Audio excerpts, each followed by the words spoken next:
All the second stage tanks now pressurized. Astronauts report it feels good. T-minus 15 seconds. Guidance is internal. 12, 11, 10, 9. Ignition sequence start. 6, 5, 4, 3, 2, 1.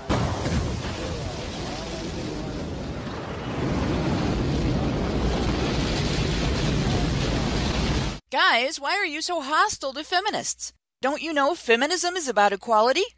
Patriarchy hurts men too.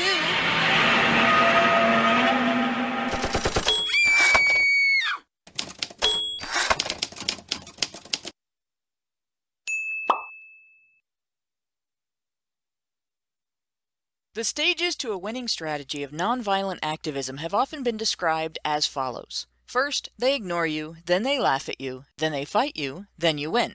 Feminists have taken a different approach, following up indifference and then mockery with attempts to absorb the movement and control its direction via claims that feminism already is men's activism. This often manifests in the repetition of talking points from Lindy West's article titled, "If I Admit That Man-Hating is a Thing, Will You Stop Turning It Into a Self-Fulfilling Prophecy?" The talking points boil down to two main arguments. One is that men's rights activists and feminists want the same things and oppose the same things, so we should be working together. The other is that all of men's issues are caused by the ever-present, looming specter of patriarchy, and since feminism already exists to fight against patriarchy, there is no need for a men's rights movement. Both arguments are total bullshit. The patriarchy of feminist imagining simply does not exist, and the two movements are at odds on fundamental points of advocacy. One oft-cited example of our so-called common ground is opposition to the social imposition of stereotypical gender roles on the individual. This relies on assuming that men's rights activists and feminists have the same objections to the same social phenomena for the same reasons. A look at the two movements' approaches to various gender issues, however, shows that we do not. Men's rights discussion on gender roles, which, by the way, often doesn't use the term gender roles, centers mostly on two things. One is gender differences and accountability, how that relates to individual rights and freedoms, and how it affects society's response to conflict between men and women.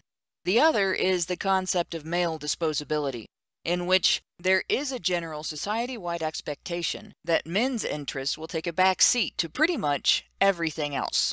Men's rights activists object not just to the imposition of gender roles and stereotypes, but to their use as a tool to subjugate men to women's interests.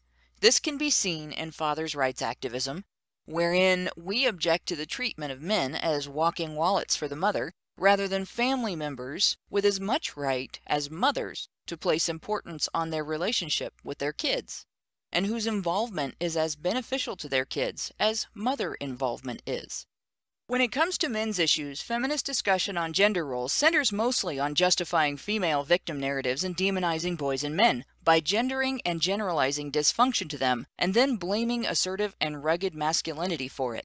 This can be seen in feminism's toxic masculinity narrative, which falsely represents genderless dysfunction like insecurity, violence, and prejudices as gender-specific behavior caused by social pressure to conform to those rugged or assertive stereotypes. Then, feminist initiatives like It's On Us and He for She make it very clear that their objection is not to gender roles being imposed on men, but male adherence to gender roles for reasons other than women's benefit. These same differences can be seen in discussion on intimate partner and sexual violence, wherein men's rights activists oppose feminism's victim narratives and double standards on what constitutes violence and who is accountable for their actions, seek recourse for victims of false accusers, and advocate for equal recourse for male victims of female violence to that which society gives female victims of male violence. Feminists, on the other hand, promote a handicapping female victim narrative that demonizes men and boys as thuggish buffoons who accidentally engage in sexual violence out of lack of understanding of consent and use partner violence as a means of domination and control. Rather than seeking better communication and conflict management as solutions, feminists promote an ever-tightening grip of authoritarian control over human relationships based on definitions of violence that are kept vague enough to facilitate a wide range of accusations, while providing no useful guidance on functional interaction. That is used to justify numerous initiatives purportedly for the prevention of said violence, and demand funding for those initiatives. The closest the two movements appear to get on this note is in discussion of social shaming of men and boys for failure to conform to stereotypical rugged masculinity, but even in this, we differ significantly upon closer examination. Men's rights activists don't have to erase any manifestation of masculinity in order to argue that failure to conform to it is not wrong, nor do we argue for the imposition of any particular stereotype on men for anyone's benefit. Feminists, on the other hand, do both, demonizing ruggedness as an attack on less rugged men when arguing for the feminization of men, yet demanding ruggedness from men when arguing that men must be expected to protect women from other men. Feminists even have their own ultimate dysfunctional stereotype for men, patriarchy theory, which treats them simultaneously as omni-responsible gods and devils at fault for every feminist complaint. Despite such differences in approach to gender issues, we are frequently told by both feminists and middle grounders that feminists are fighting for remedies to men's issues, and the two movements should cooperate. Again, I have to point out, that's bullshit. For decades, the civil rights of men have been attacked, beaten down, and cut away by the mainstream politically active, in-power, established feminist movement. Feminist groups like the National Organization for Women have obtained social, political, and legal power by slandering men as a demographic, and then demanding to be protected from them by men in positions of responsibility. Feminist advocated law and policy in the U.S. has whittled away at the due process rights of accused men, provided incentives to make false accusations, and made restraining order abuse easy to commit and hard to counter. They've advocated for laws which remove the presumption of innocence from men accused of intimate partner and sexual violence. The handicapping of an accused man's defense makes false conviction a significant risk, keeping organizations like the Innocence Project in the U.S. busy undoing the damage done by a severely imbalanced, heavily biased legal system. Feminist groups have advocated for federally required changes in disciplinary policy at colleges and universities, which led to numerous lawsuits by young men who had been railroaded in sexual misconduct cases at their schools, publicly slandered, and wrongfully expelled. This year, feminist politicians, commentators, media, and organizations publicly opposed reforming those policies to preserve due process and ensure fair treatment of all involved parties, preferring instead to preserve a system that has repeatedly been very publicly demonstrated to be dysfunctional and damaging. Feminists have opposed family court reform. They have promoted discrimination against men for women's benefit in the workplace. They've promoted narratives demonizing all men and only men as potentially violent with perverse sexual needs and a bad attitude toward women, and even deemed individual men who strive to disprove those assumptions abusive. They portray men's complaints about their circumstances as signs of laziness and callousness toward women. Now that men's activism has been discovered by the mainstream media, feminists are going through their old playbook again, first demanding that we be ignored, then ridiculing us as a movement of social malcontents who don't want to live by society's rules, hate women and children, and only care about ourselves. And when that hasn't shut us up, now we're seeing claims of olive branches being extended to us. Oh yes, feminists can acknowledge that there are instances of legal disadvantage to men, instances when men can be victimized, and instances when social and legal taboos facilitate that victimization. But that apparent sympathy quickly gives way to existing shame and blame narratives. Don't we know those are just manifestations of toxic masculinity? And how dare we advocate solutions to those issues without feminist supervision? How dare men advocate for themselves? Why, if feminists really care about men's welfare, would they oppose men's advocacy? Maybe it's because they're afraid of losing their meal ticket. The tactics feminists have employed to grease the legal wheels for their sponsored legislation have included deliberate, targeted demonization of men, to the extent of creating a perception of them as subhuman in comparison to women, and portraying women as helpless victims, even of masculinity itself. This portrayal of men as subhuman brutes and women as helpless victims has been instrumental in convincing politicians and their constituents that it's acceptable to pass laws which infringe on people's human rights, as long as it's done in small increments, done only to men, and when it's done, it feels like it's in women's interests. Men's rights activism is in direct confrontation with that, and we can't compromise with feminist activists because that would entail adopting aspects of feminist theory which are in direct contradiction to the best interests of men.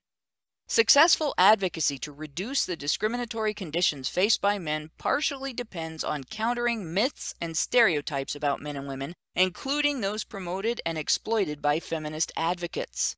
People who are willing to see human rights trampled because men are considered disposable and dangerous, and women valuable and vulnerable, won't be persuaded to want to protect those rights unless their attention is first drawn to male humanity and female agency.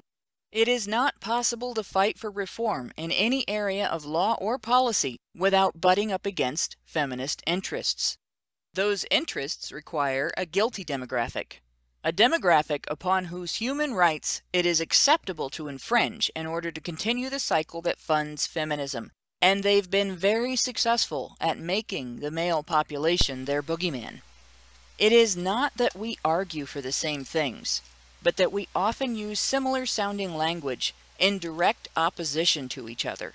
And it's not that in having a separate movement, men's rights activists pit men's rights against women's rights either. It's that men's humanity is pitted against feminist power. That conflict leaves the two groups in opposition to each other, whether we want to be at odds or not. Hello, and welcome to Badger Talk 9. Can't we all just get along? Tanks now pressurized. Astronauts report it feels good. And, yes, I had to say that in the whiniest voice possible, but it's alright. It'll all get better from here, as I'm joined by the lovely Anna Cherry, Aiden Paladin, Stormer of Brains, that adorable Spectre of Death, Prim Reaper, and the Doge in Charge, Brian Martinez, to trounce the trolls of Hannah? feminist concern. Yes. Are we done? Can you not hear me? Anna, you might have a problem with your mute button or something. You may have a technical issue. Can you hear me now? Yes, we can hear you now. Okay. Well, for some reason, Discord seems to keep deselecting my mic. Alright, so let's start again. Welcome to Badger Talk 9. Can't we all just get along? And, yes, I had to say that in the whiniest voice possible, but it's alright. It's all going to get better from here, as I'm joined by the lovely Anna Cherry, Aiden Paladin, Stormer of Brains, that adorable Spectre of Death, Prim Reaper, and, as you all heard, the Doge in Charge, pulling my butt out of the fire again, Brian Martinez, to trounce the trolls of feminist concern. So, guys, any initial thoughts?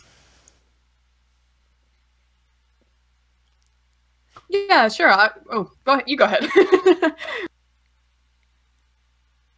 Okay, it looks like 3 people are trying to talk and only one person's voice is coming through, so I'm not the only one with technical difficulties here. Aiden, why don't you go ahead because we can hear you. Okay, well, gee, I don't know what's going on, but I guess my initial thoughts on it is that one of the things that you brought up at the end there is that a use of similar language.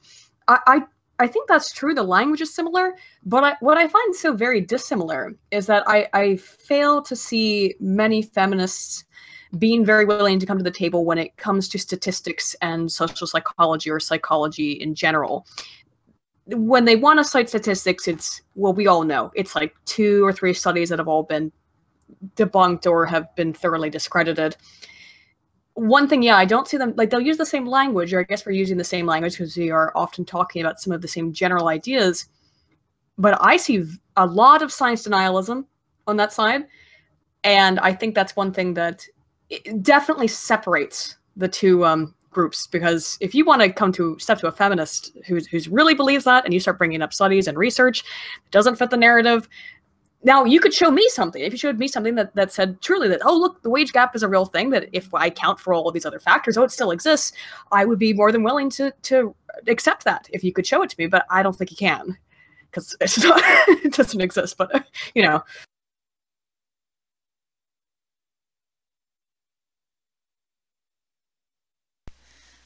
Okay. Hannah. Yes, can you I hear? lost the stupid. Can you? I lost the stupid mic Okay. again. Can you hear me now? Yeah, I can hear you now. Anna Cherry, can Hannah, since you're using the OBS, I can hear Anna Cherry and Aiden and Prim. I can hear everybody. But Okay. if you can't, then the audience can't. So whatever you can't hear, the audience can't hear. So there might be a setting that you may need to look at in Discord or in OBS on your end to make sure that the sound is going through for Anna Cherry and Prim. So I mean, but I could hear them, but yeah, they couldn't. So yeah, the only person I could hear was Aiden, and my audio is set for my headset. Okay. So it should be working. And like if I can hear you, I should be able to hear everybody that's in the chat. So yeah. Oh. No sweat, Prim. That's fine. Can you hear me, Prim? Okay. So this is making no sense whatsoever. I have not got anybody muted. So you yeah, can hear Prim. It's strange. Try leaving and coming back into the call real quick, okay, Hannah? All right. This is fun.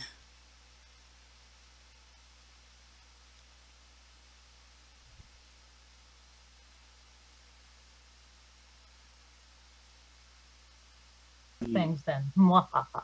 Yeah, you can say all kinds of. Can you hear me now? Yeah, we can hear you. Okay, and I can hear everybody now. All right, there you go. Yay! Okay, so now I'm gonna put you back in the driver's seat, and I'm gonna slink away. I mean, I'm still here. No slinking. Well, I mean, one thing that I just have to say to counteract pretty much all of that is if feminists are supposedly for equality like they claim, then how come so many of them keep shutting down men's gatherings with like the fire alarm and all of that sort of thing? You know, that's not exactly the behavior of a group that's all for men's issues, just as long as we're the ones talking about them, I guess.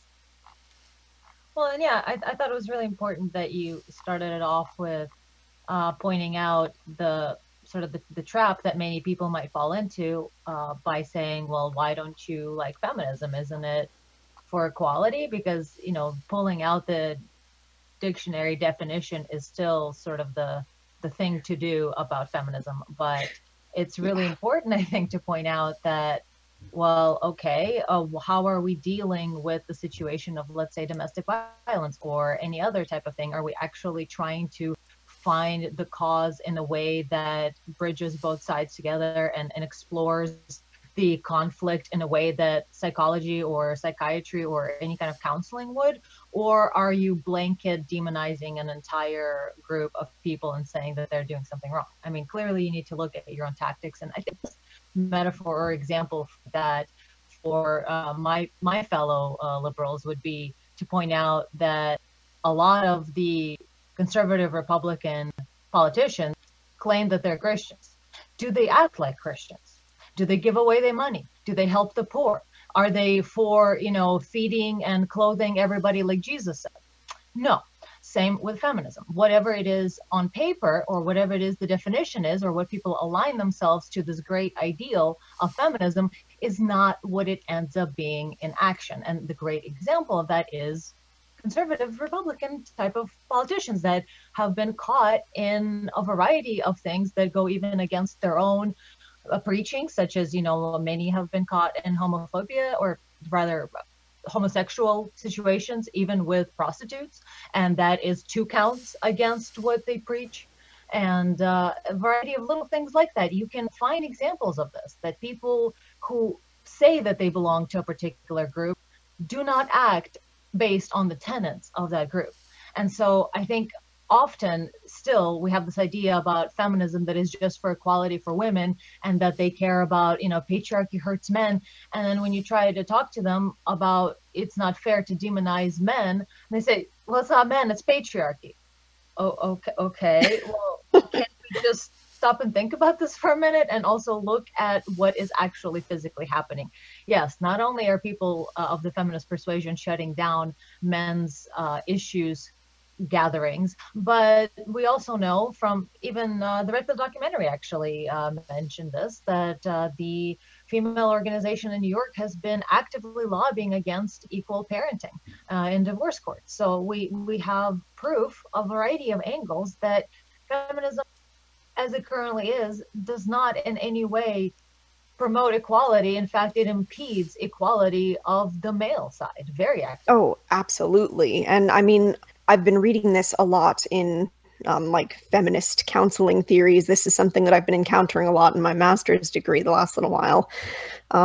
Basically, all of feminist theory is talking about how women have shared oppression in society, and that is why that they're suffering in psychology, and that's why they need feminist therapists to help them through it. And then they go on to talk about how later in the chapter, oh, but it's not men's fault. You know, that's not men's problem. I mean, men suffer from patriarchy too. So we're all just here to help them, even though it's clearly men that are oppressing the women, and we need to counteract that, and we need women's groups to get together and talk about how the patriarchy is holding them down, and we need to use people's psychological problems in order to further our ideology. And it makes me want to punch somebody in the face, but I'm just going to end it off there. One thing I wanted to bring up that I thought was interesting that you brought up, Anna, was that the idea that they espouse to be a part of this group, and we believe these things because we're a part of this group, yet when it comes down to behavior, they're not willing to do it. I think there's two things there. One, the idea that feminism is good. Feminism is, even though I think, I actually don't have the statistics off the top of my head, but it's something like 35 to 40% of women, even women in the United States, consider themselves feminists. So it's not the majority, but the media representation, and we can't, I don't agree with when people overestimate the importance of media, because media effects tend to be small. But the idea that feminism is good and feminism is so great for society has become so ubiquitous that there becomes this sort of perception in the zeitgeist that feminism, because it is so good, you have to espouse, oh, I am a feminist, of course I am. It's something called social proof. It's like Robert Cialdini described it in his book Persuasion. Moreover, what I think you end up with is something called minimal group identification. So minimal group identification is, I want to espouse that I'm a part of this group, but when push comes to shove, I'm going to turn off from it. There's a lot of social psychology theory on this. So yeah, it's because they're just saying I'm a feminist because of the social ubiquity, because of the social proof of wanting to say I'm a good person because feminism is good. But when, you know, again, when pushed on it, they don't really know how to describe it. It's just a label being placed upon the self.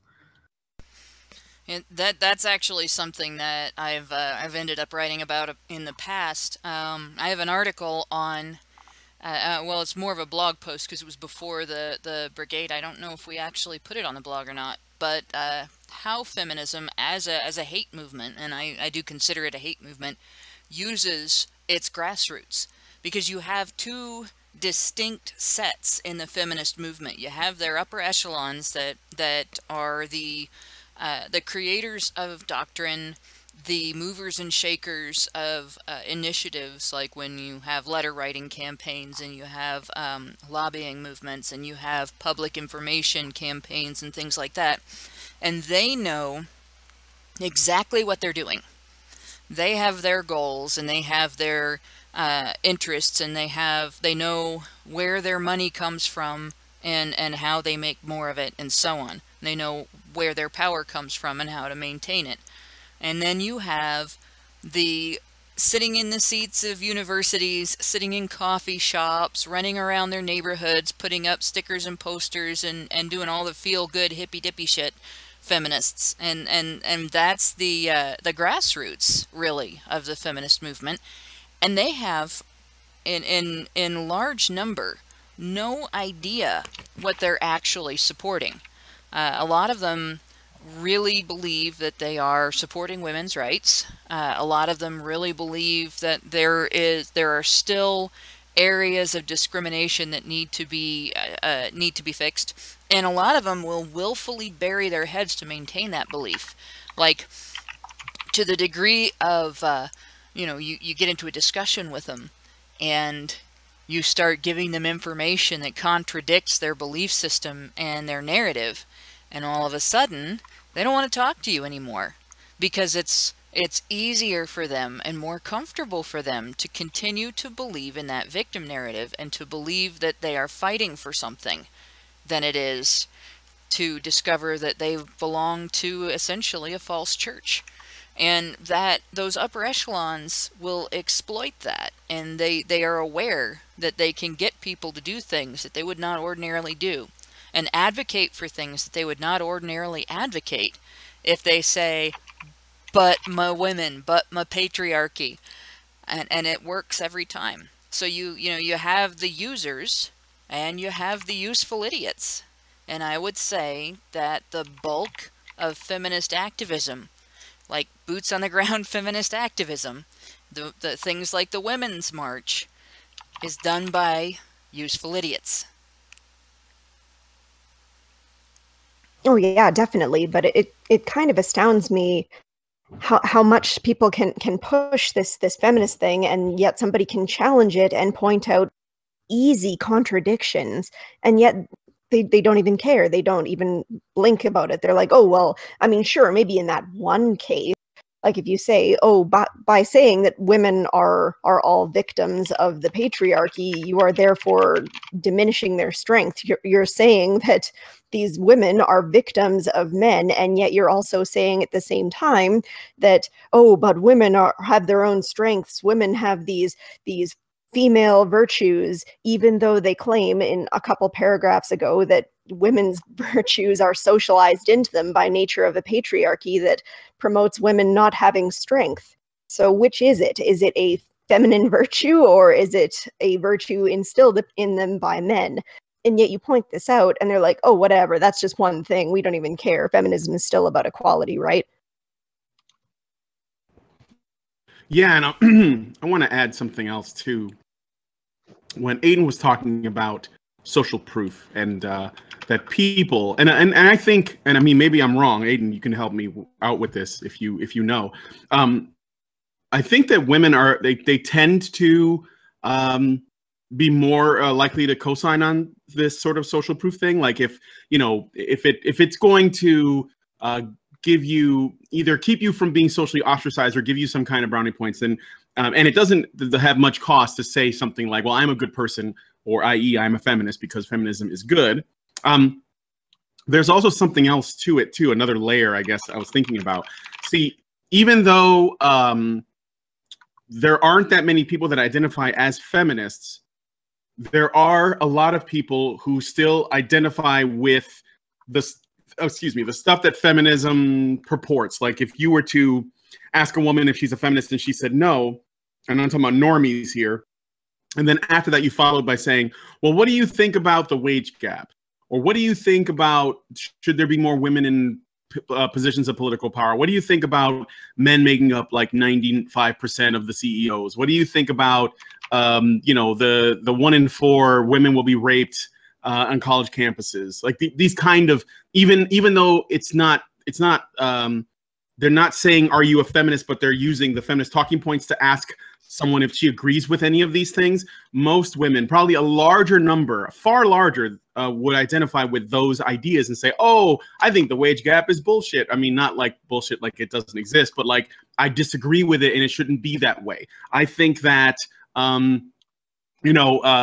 men should be taught not to rape. I think that all these other things, that are usually feminist talking points. So there's even, I guess there's another level of social proof, or another level of indoctrination by feminists that occurs outside the label itself. Because even though there are people who say, well, I don't identify as a feminist, and I know that guys like Milo Yiannopoulos have said this in their talking points, so only 20-something% of people identify as feminists, and it means feminism is dying. But the fact is, it's not, because a lot of them still believe in the stats, they believe in the ideas, they believe in the talking points.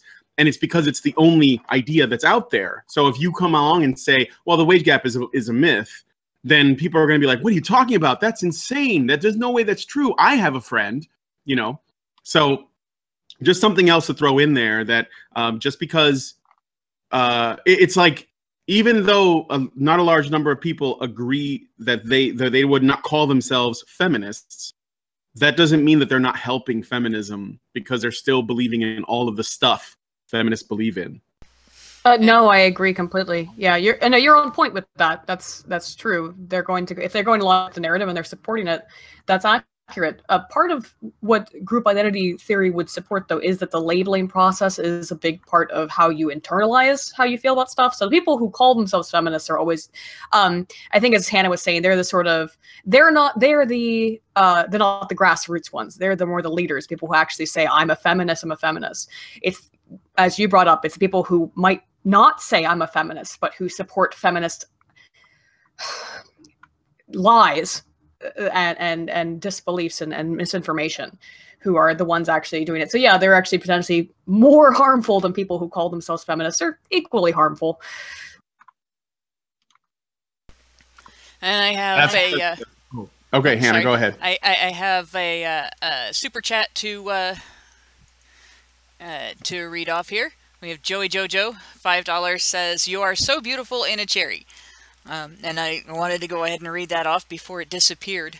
I have it up on two screens, but Jojo. Thank you. That is definitely an excellent super chat. And I also wanted to concur on the topic of the sort of that willful sticking with information, or with beliefs after the information is contradicted. And I've encountered that quite a bit. This is something that, it's a very frustrating thing.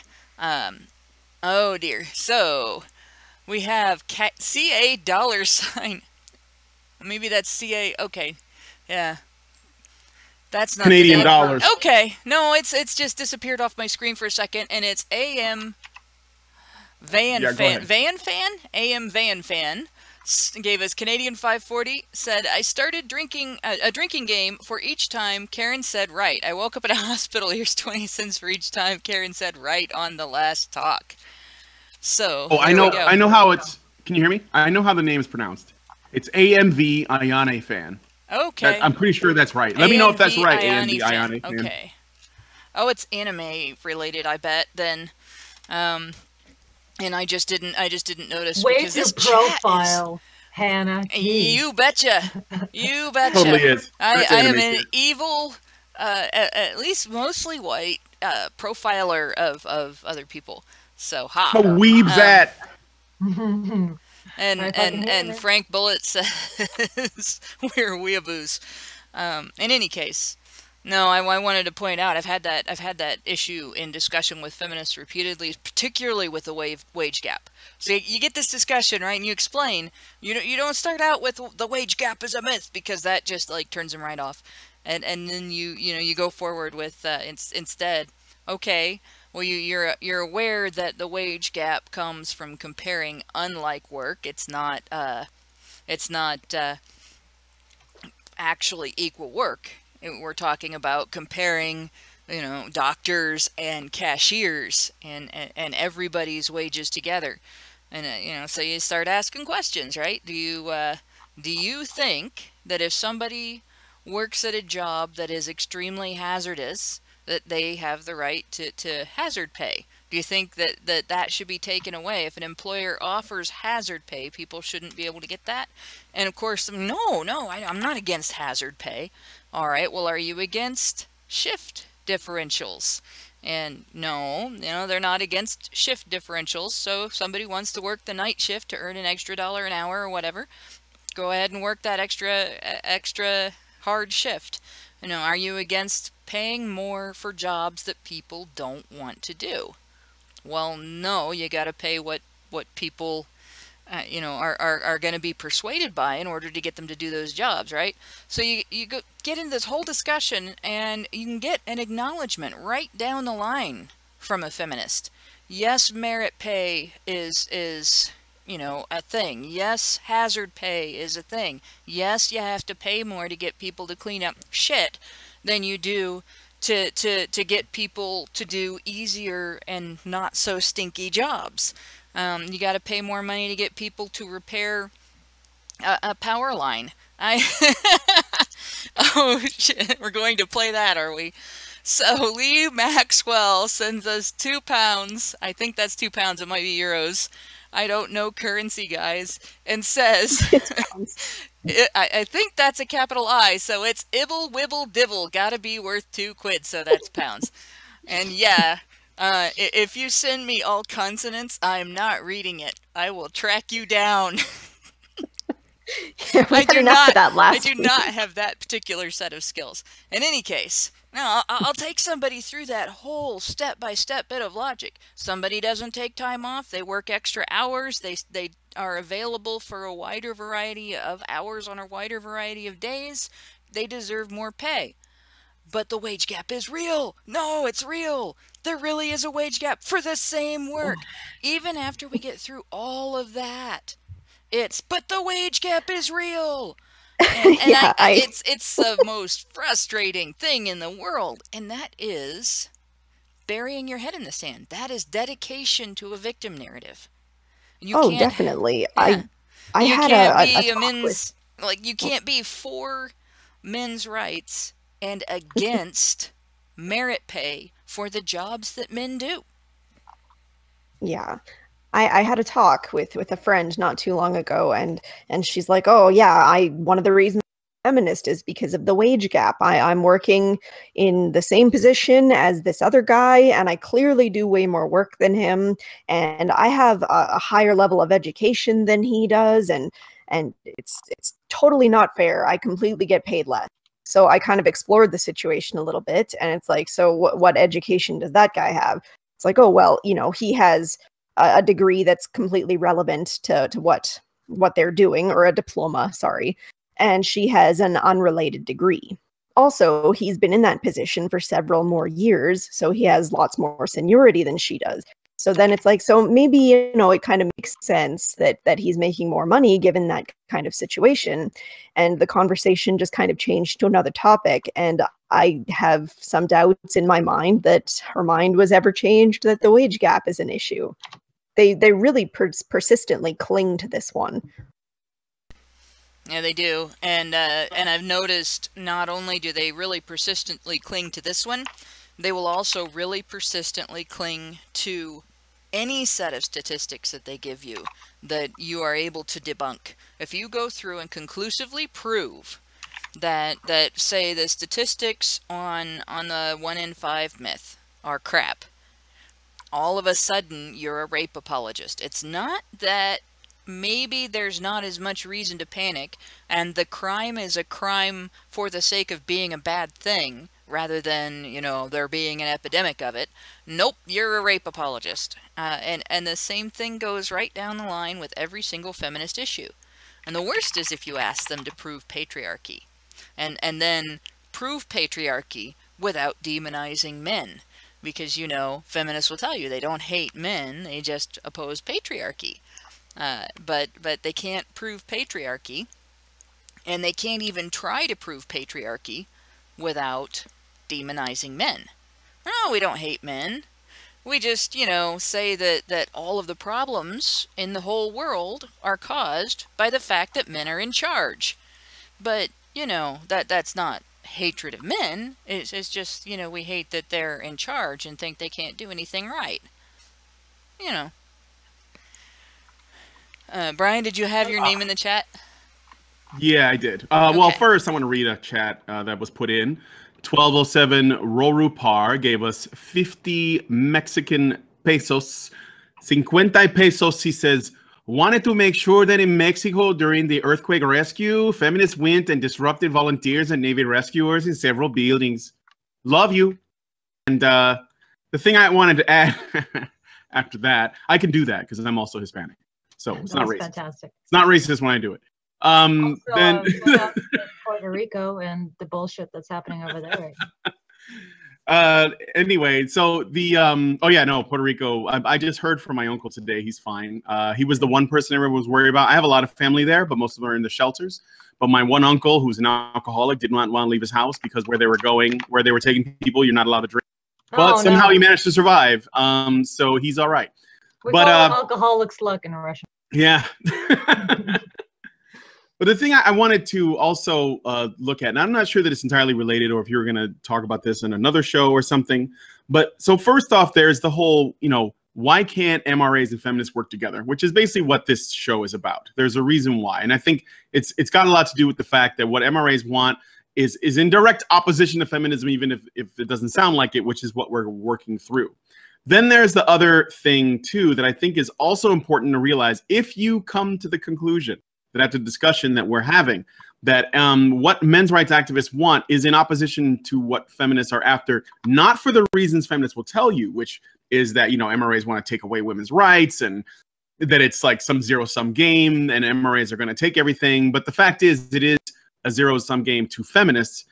But then there's the other aspect of it, which is an argument I hear a lot from people, even folks that proclaim themselves to be skeptics. Yeah. And that is that MRAs are just the mirror image of feminism, but for men. And if you can conclude that MRAs are not like feminists in that they can't work with them because what the feminism is built on as a foundation, the things that it starts from, the assumptions and the stats that it works from to institute change, are in opposition to what MRAs are working from, then you also would have to conclude that MRAs are not the mirror image of feminism, but for men. And not only that, but it's laughable that MRAs could ever get the kind of political power that feminists have, because men that's just not bankable.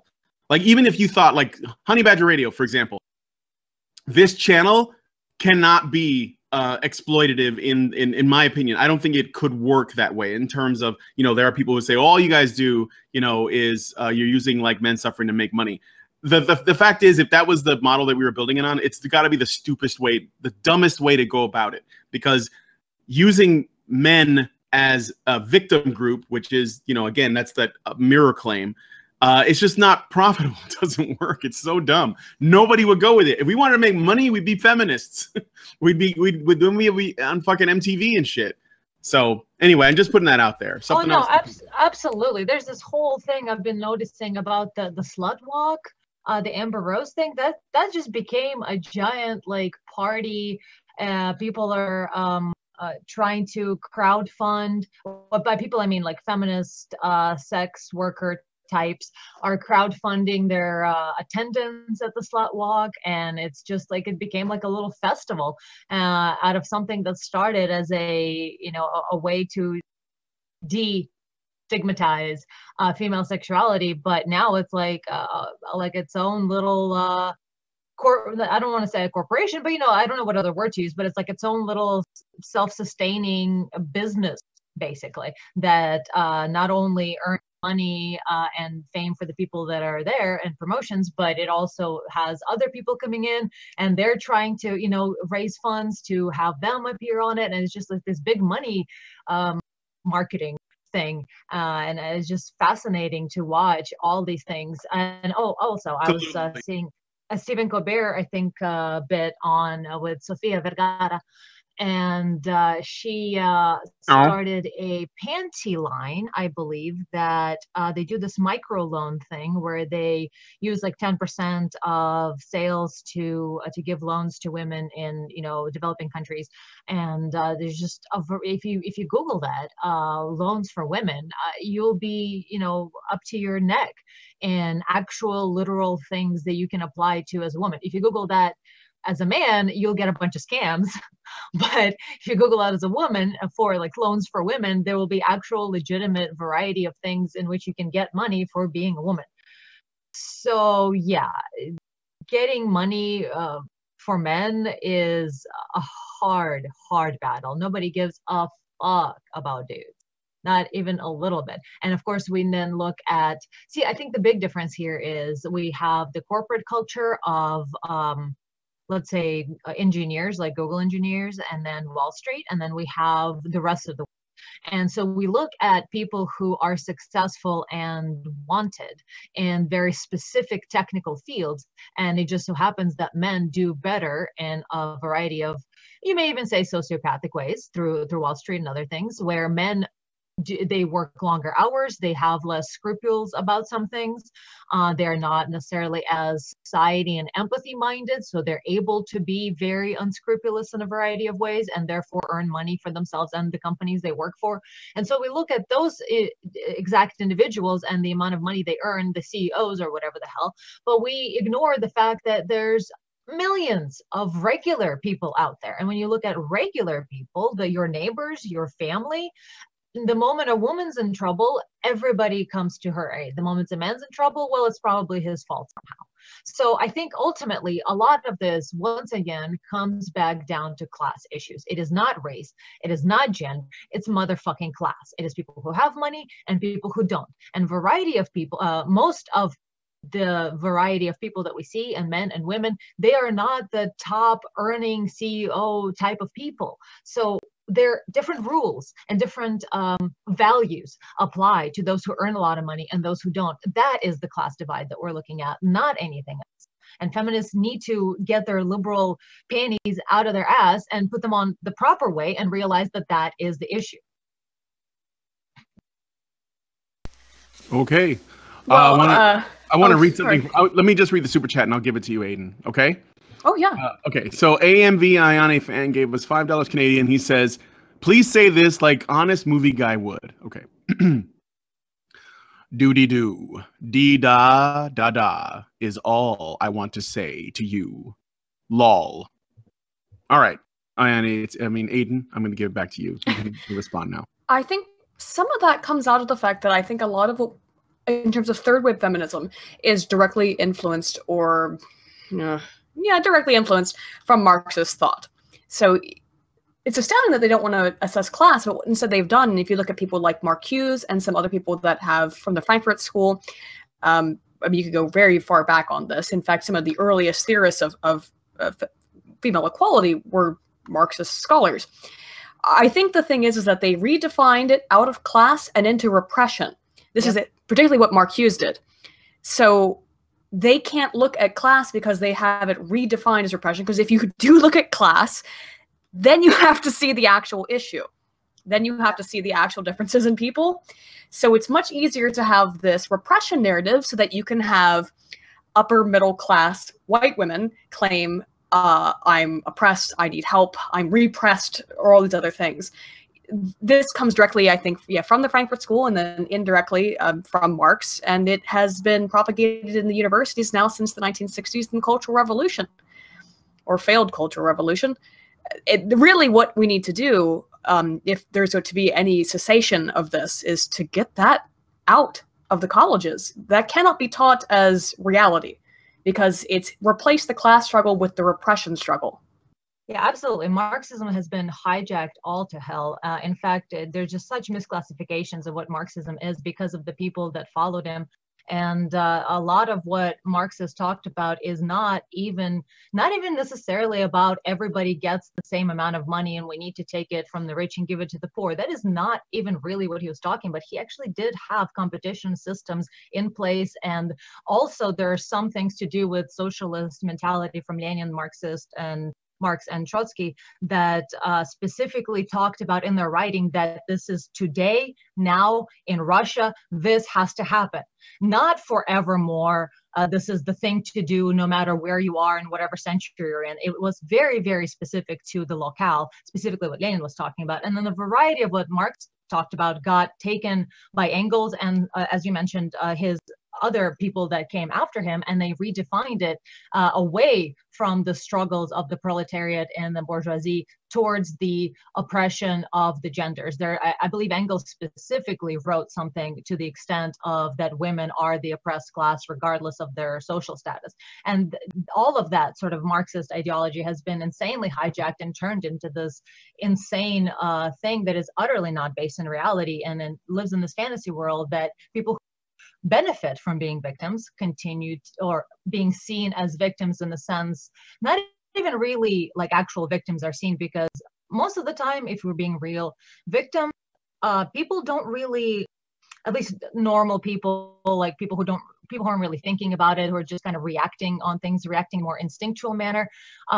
There is a desire to distance yourself away from someone who's in pain and who's hurting and who is sick. It is one of those evolutionary mechanisms that, you know, we still have instinctually, that we want to, in our subconscious or in our sort of base instincts, we want to push aside someone who's suffering. We do not want to look at their problems. We start to think that that's where victim blaming comes from. Maybe it's their fault. Maybe they deserve it. All of that mentality comes from that desire to distance ourselves away from a sick, unfortunate animal, primate.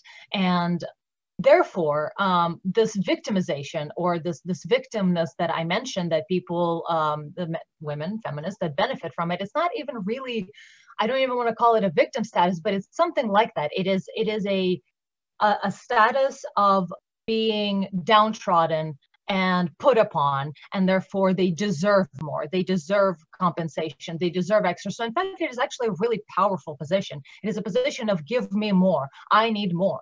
And it is something they're continuing to perpetuate, this cultural Marxism, if you will. And I hate associating Marx with it, but that is where what got bastardized is Marxist philosophy, but it got bastardized by Engels and others into something that these quote unquote victims benefit from. And so of course you're going to continue living in this fantasy world because it benefits them. And I just really would like people to look more than one step into the future, more than just one immediate, like, oh, they're victims, give them stuff. Well, trace that down, follow that a few steps forward, giving them stuff, having them dictate what you should and shouldn't do. Is that really what victims behave like? Is that actually what people who don't have anything do? No, it's the opposite. People who are in power behave like this. So we need to notice the subtle thing, the shadow of the idea that we're accepting, because the shadow is the actual truth and not this idea that we're being given. Yeah, real quick, that was, real quick in response, it was Marx and Engels.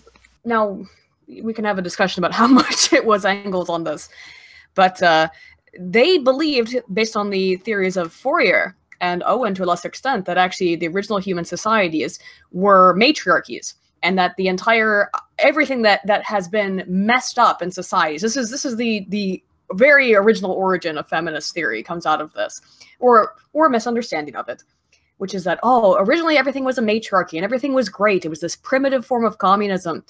And, you know, somewhere along the way, well, here's the exact explanation of what happened, is that the patriarchy was established through paternity, meaning that fathers wanted to pass down their goods and their wealth to their sons, and that this is the first, not only the first form of class division, but also the introduction of the patriarchy, and also the form of all-class struggle.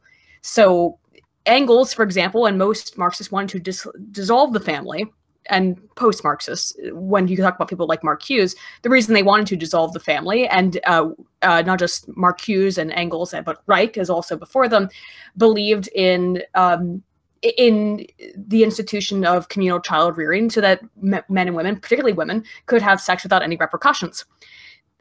When you look back at the history of the philosophy here, it becomes very clear where this comes from. But it is very much a belief in a matriarchal society and a dissolution of the family unit.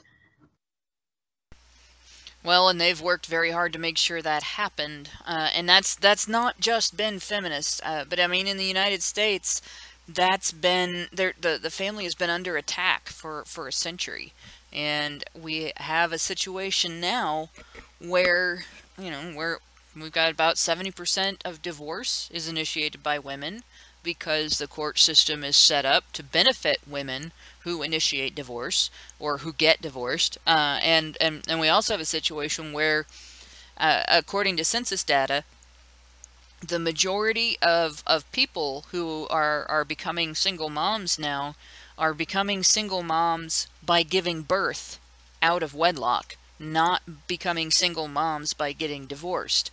And they're doing it by choice, because this is a situation where, you know, no woman in the United States has to become a single mom by giving birth. We have every method available out there to prevent that.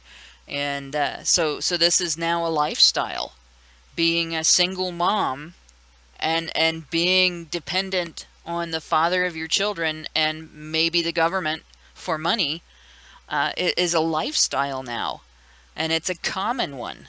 So that attack on the family has been very effective, at least among the poor and the middle class. And I don't know necessarily that this is happening so much among people who are richer, but it is. It's become a pattern, and it's kind of hard to say how to reverse that, other than to start educating people now in the reasons why it's wrong. And that's going to be a long, hard road back to normalcy, back to an actual healthy situation where we do raise our children in families and not alone. But yeah, that's definitely been something that, like I said, it's not necessarily entirely a feminist thing. That's largely attributable to a combination of the welfare system and the family court system. And feminism isn't necessarily responsible for the welfare system, and they're only partly responsible for the family court system. Now, they have a pretty big part in responsibility for the way the family court system ended up being shaped. Feminist jurisprudence is used in the family court system, but without the welfare system, the family court system would not have been effective enough in breaking up families to reach the situation that we're in now. So if feminists wanted to smash the patriarchy, they seem to have started from the bottom up. Yeah, but yeah, according to a lot of the thinkers that started this, 200 years ago, who started this entire wave of movement after movement after movement, it was because at the core of it was the dissolution of the family. So it would make sense why the first thing, or one of the first things you would see to go as soon as this starts to get into motion, is the dissolution of the family. Because the family is, so this is again more Marxist thought, or Engelian thought, if you want to call it that, which is that the very first form of alienation and subjugation, this is in this reasoning, the first form of alienation and subjugation is the female and the child to the husband or father. Well, that's been around, that form of thought's been around since for 250, 300 years. So it makes sense. This is, well, of course they go for the family. And this whole idea is very old at this point, and it is endemic. And it seems kind of odd to consider the women and children to be subjugated to the father when the father spends his whole life killing himself to support them. That's one of the things about this degree of thought. Whether you call it, I tend to lump them all under collectivism, because they're all varying degrees of collectivism. The idea of sort of a communal,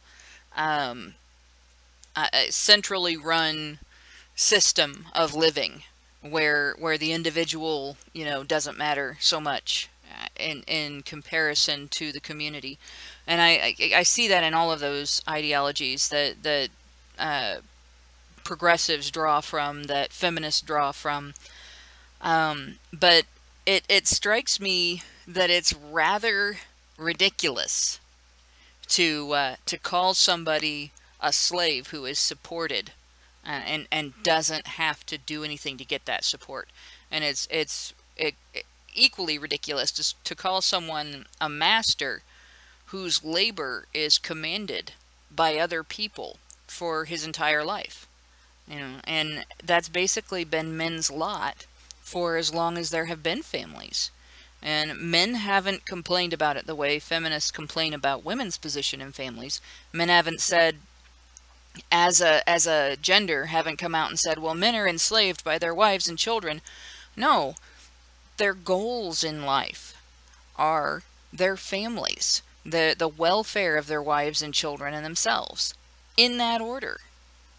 You know, and I'd like to. You mentioned one of my favorite words, collectivist. Actually, it seems like I mean we could talk about this separate thing because I could go on about, but it seems like you favor individualism over collectivism, yet you mentioned family unit as an important thing, which in a way is a microcosm of collectivism, where there's a hierarchy and everybody pitches into a communal pot that then everyone benefits from. So I just kind of would like to see how you rationalize the difference between family and collectivism. Well, the difference between family and collectivism, among other things, is choice. You choose to be part of a family, but you don't necessarily choose to be part of a collectivist community. Well, what if you do? Let's say China or communist Russia. People well, I would say that actually there's quite a number of people in China that don't choose to be part of a collectivist state and are forced into it. Not only that, but their complaints are actually being silenced by their government. So it's very difficult to call that choice. And the other thing is, in terms of families, okay, versus, but don't children get silenced by their parents when they're not supposed to do something? I mean, that's because they're children. There's a difference between children and adults. Now, here's hang on. You want me to answer you? You got to let me finish answering you before you start talking. Yes, I do. All right, very much. But you got onto something very interesting there, because I think that's a very good metaphor collectivism for treats society and family. Collectivism treats adults as children.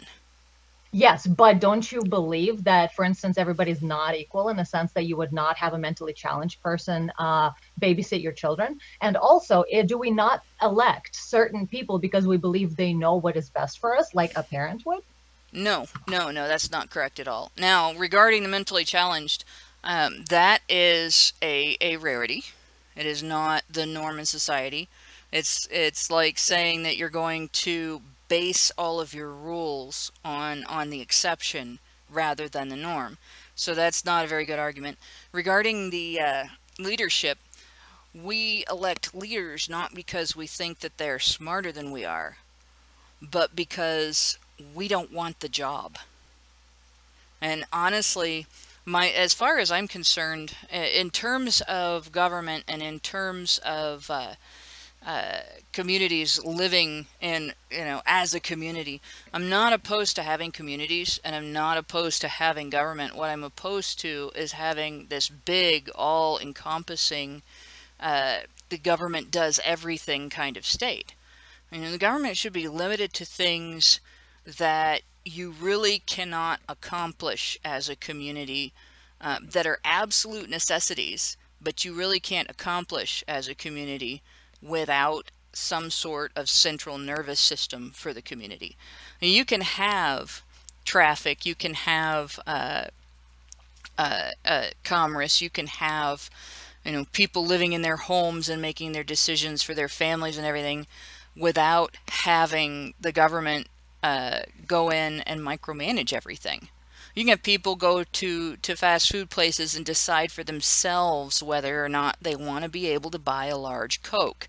Even though in New York, apparently, you can't do that now because the government says so.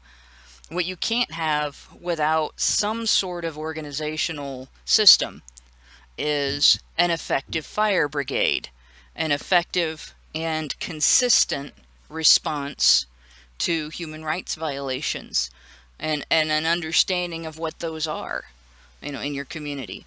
And I think that in any community, a government's going to emerge regardless of, like, this is why I draw the line sort of between libertarianism and anarchy in terms of my beliefs.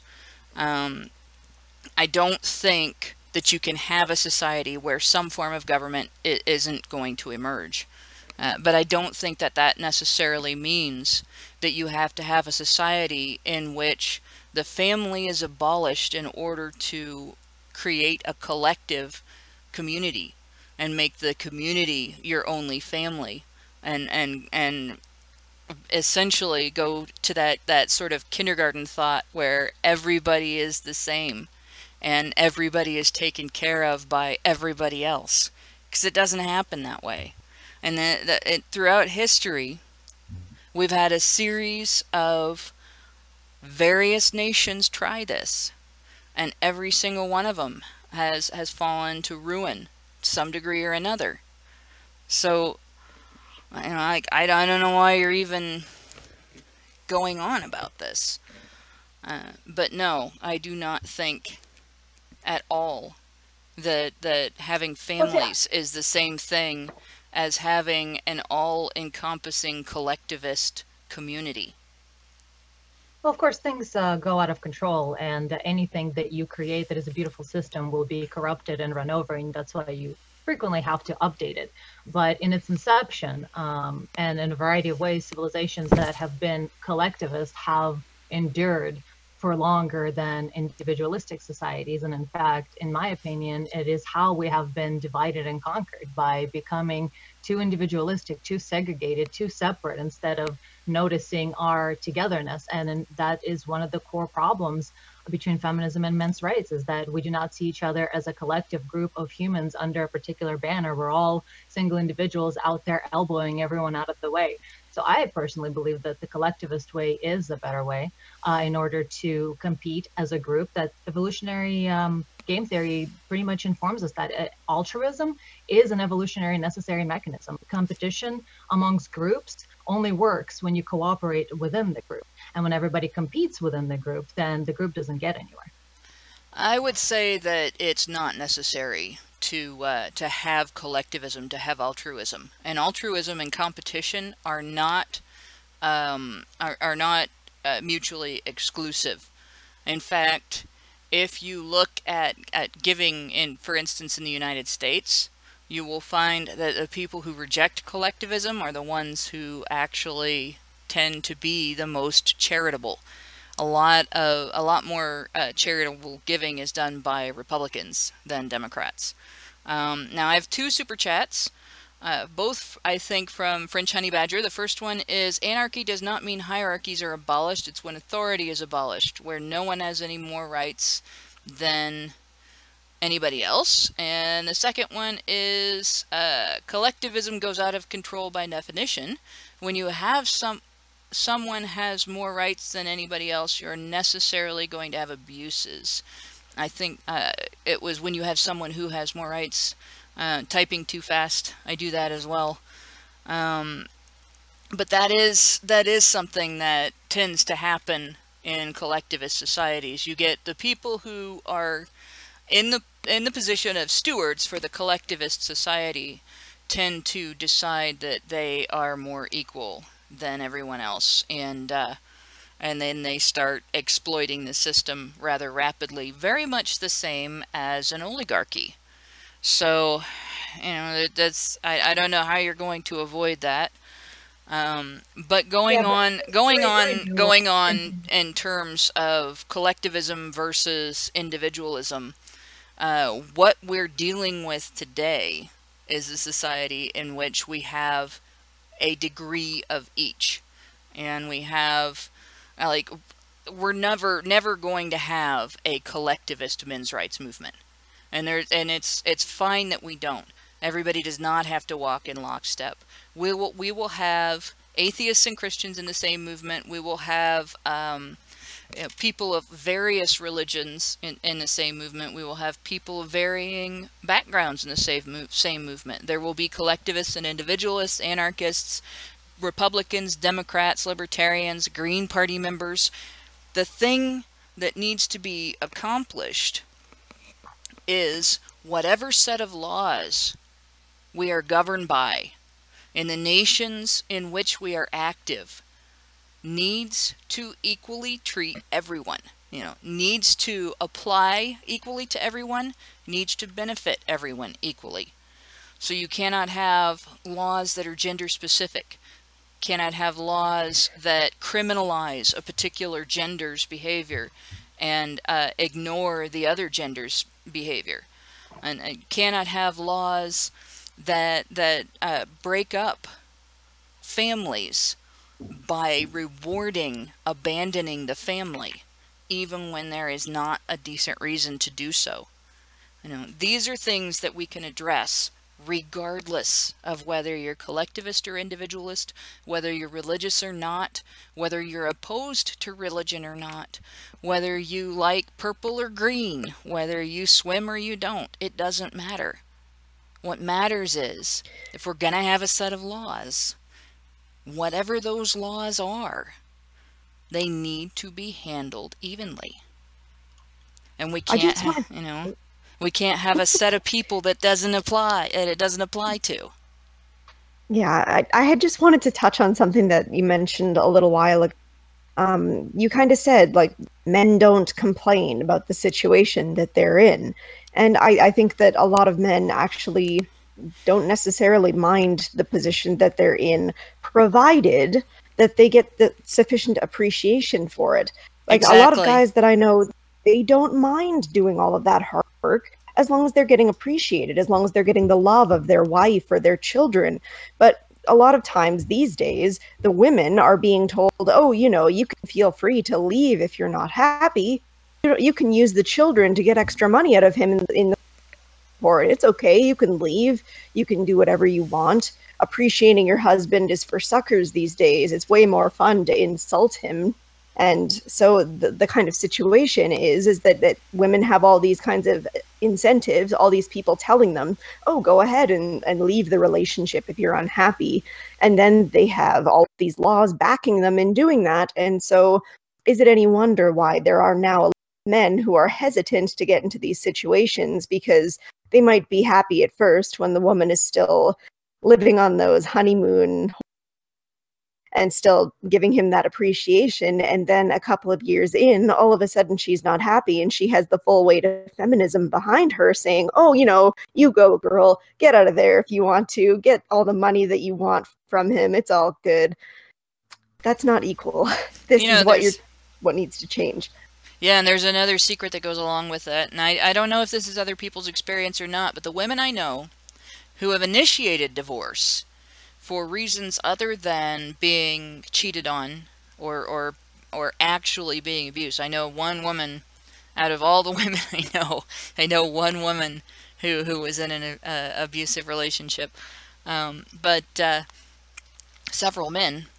But in any case, the women I know who left because they were unhappy regretted it later. Very much so. In fact, one in particular told her kids that it was the worst decision she ever made. But she didn't figure that out until too late. And that's something that, you know, it's because it is so easy.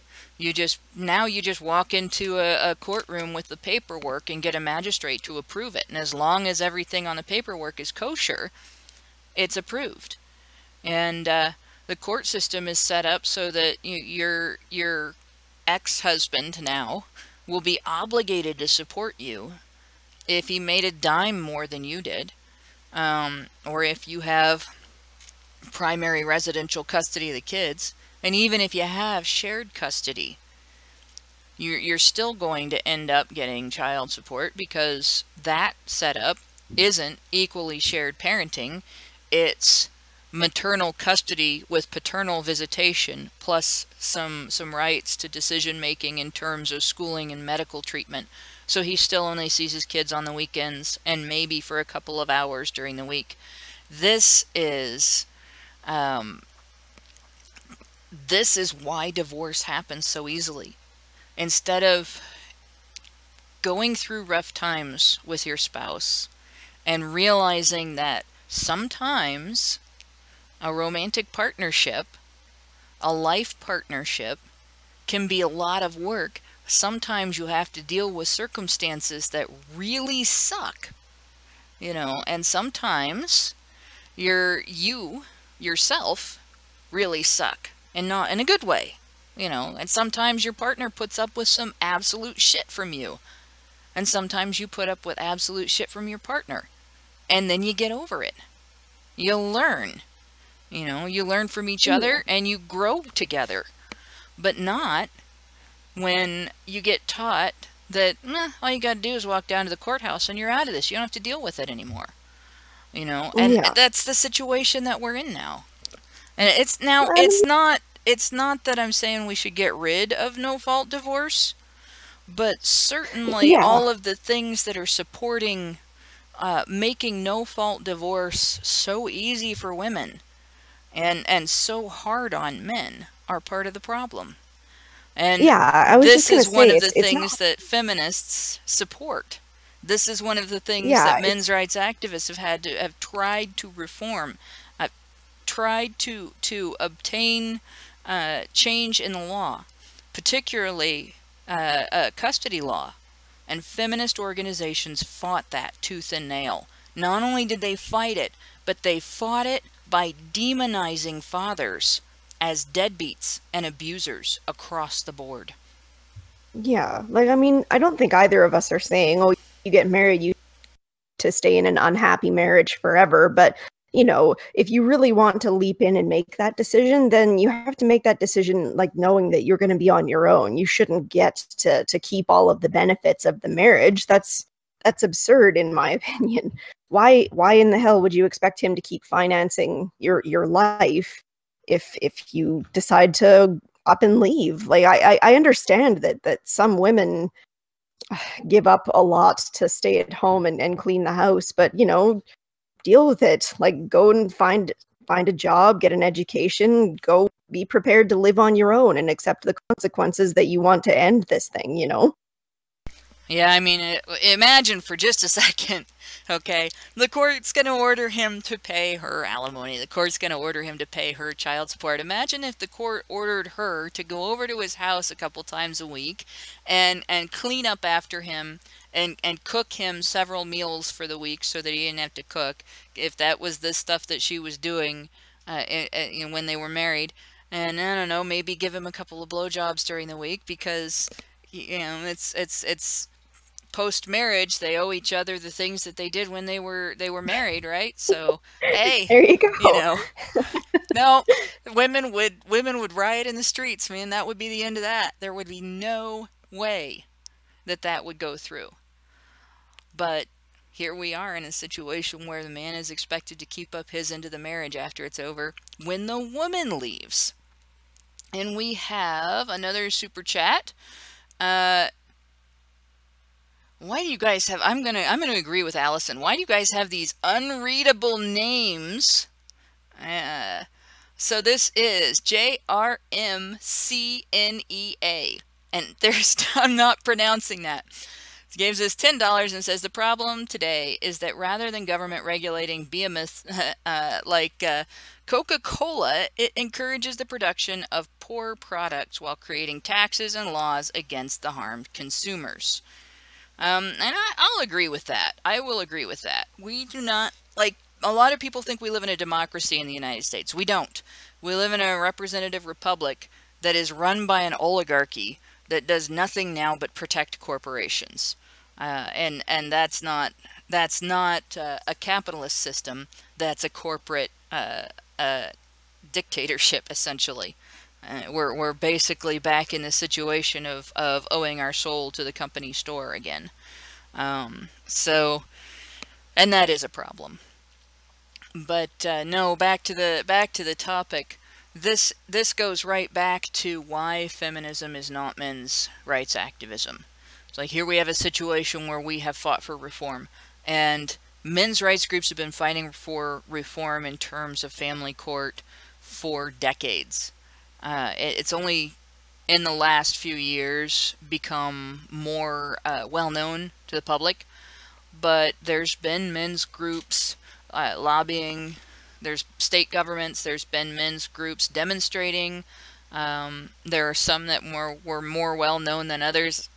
For instance, the fellows that donned superhero costumes and climbed buildings in London got some more mainstream press attention on the issue of the breakup of families and the booting of fathers from the family, and that was good. But unfortunately, we have had a situation of feminists consistently and constantly assailing the movement with opposition. And it hasn't just been verbal, it hasn't just been online, it hasn't just been, yes, Fathers for Justice, Davy 1602 mentioned the name of the group that did it.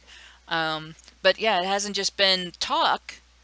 Feminists have actually counter-lobbied every single time there has been an equally shared parenting bill presented to any government institution. And their method has been entirely dishonest. You know, like, these bills essentially are all the same. What they advocate, or what they would legislate, is that in situations of uncontested divorce, in other words, nobody's fighting the custody order, nobody's opposing the other parent having shared custody, in those situations, custody would be divided, half time with mom, half time with dad. And that would be the best for the kids, because the kids do need both parents. They do need exposure to both parents, and they do need the influence of both parents. And there's research that backs that up. Feminists turned it around and said, in those situations, judges would be required, with no recourse, to force children to have time with abusive parents. Now, the only way that feminists could believe that is, first of all, they had to not read the part about uncontested cases, and second, they have to believe that fathers by nature are deadbeats and abusers. They argued that fathers only want custody to get out of child support, and they argued that fathers use their time with their kids as an attack on the mother, as if fathers don't have any reason at all to care about their kids. And that's what we're dealing with from feminism. Instead of looking at how feminists and men's rights activists could work together to promote some sort of cooperative institution for divorcing parents, and maybe try to prevent divorce in the future as much as possible, they lied a lot. And in particular, they lied about the nature of fathers. So, and once again, that's what we're dealing with. But does anybody else have any other points on the topic of men's rights activism and feminism?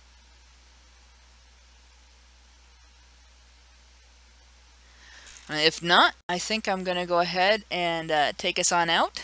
And I would like to thank everybody for joining in, and I would like to thank everybody for listening, and good night to you all.